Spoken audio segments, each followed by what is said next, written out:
Hello welcome back to my channel स्वाक्स kitchen. मु आज आपण मानक पई पणसर गोटे बहुत ही बढ़िया नुआ रेसिपी नहीं के आछि जोटा कि थरे खाइबा माने आपनक पार्टी बिल्कुल ही छाड़बनी, बार बार बनेबा को इच्छा हेबो। एवं मु तो कहबी आज रेसिपी निहाती स्पेशल अछि।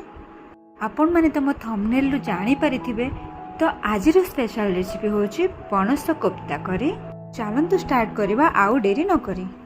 तो यही रेसिपी पाई प्रथम आम गोटे प्रेशर कुकर रे दुईटा आलू को एमती फाड़ फाड़ करके सिझे नबा।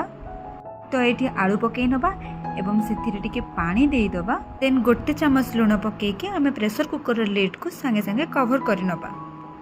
आलू सिझा भितर चलते आम पणसर प्रिपरेशन कर नबा।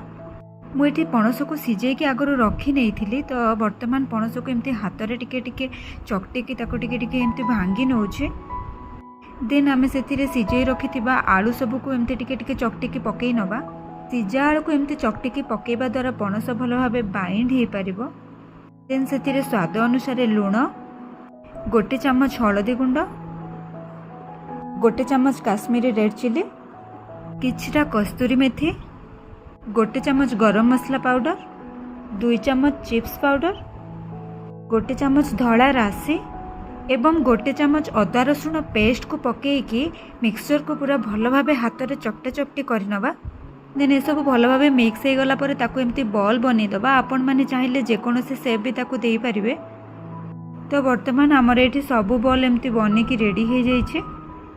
तो वर्तमान गैस रे गोटे कड़ाई बसईकि आम से रिफाइंड ऑयल नहीं जिबा एवं तेल को मीडियम टू हाई फ्लेम रे टिके गरम करदेबा। तेल गरम हो आसला पर आम गोटे गोटे पणसर बॉल को से पकई नबा एवं ताकू लो टू मीडियम फ्लेम रे ही आम छाणीबा। बेसी हाई फ्लेम रे छाणीले एपटे बॉल रो बाहर पट जल्दी ब्राउन हो जिवो और भीतर पट कंचा रही जिवो। आपण माने चाहिले आ गोटे ट्रिक भी अप्लाई कर पारिबे। गोटे टूथपिक सहायता रे पणसर ये बॉल सब को गोटे गोटे होल करनेबे जहाँद्वारा कि ये सब जल्दी सिझी जिवो भीतर पट। मझे टिके टिके गोटे स्पैचुला सहायता आम सब को एपट सेपट ओलट पालट कर नबा। तो आपण माने देखि पारुथिबे सबुर कलर चेंज है कि गोल्डन ब्राउन हो गलानी। तो ये सब वर्तमान भल भाव छाणी हो गलानी। आम ताकू काढ़ी नबा वर्तमान तेलरू। तो सेम ट्रिक अप्लाई करिकी एठी सबु पणसर बॉल को आस्ते आस्ते छणा जाइछि। देन आम गोटे कड़ाई नबा एवं से 2 चामच तेल नहीं जिबा पुणी थरे एवं गोटे चामच चीनी पकई दबा भल कलर आसीबा पई। देन आपणक पाखे जहाँ भी गोटा मसला अवेलेबल थी से पकई नेबे। गोटा मसला 30 रु 40 सेकेंड टिके भाजी होगला पर आम काटी रखि पियाज को से पकई नबा एवं पियाज टिके गोल्डन ब्राउन हो आसबा पर आम काटी रखि गोटे टमाटो को से पकई नबा। गोटे कथा मन रखिए जेकोसी पणस करी आपन टमाटो बहुत कम क्वांटिटी पकेबे नहले पणस करी बहुत खटा हो। देन आम से गोटे चामच हलदी गुंड और गोटे चामच लंका गुंड पकई नबा।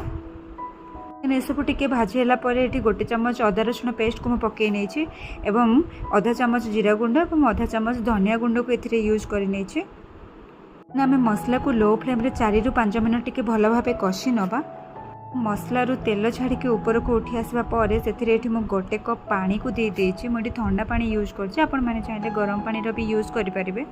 आम मसला को पानी सहित भल भाव मिसेकी ताकू हाई फ्लेम रे टिके फुटिबा पई छाड़ी नबा एवं मसलार पानी टिके भल भाव फुटी आसवा पर आम गोटे चामच लुण पकई नबा। गैस रो फ्लेम को लो करिकी आमे बने रखिथिबा पणसर सबु बॉल को से धीरे धीरे पकई नबा। मसला पानी सहित टिके एपट सेपट करिकी भल भाव ताको मिसई नबा। देन से पुणी गोटे चामच गरम मसला गुंड पकई नबा एवं ताको 4 रु 5 मिनट लो फ्लेम रे टिके फुटिबा पई छाड़ नबा।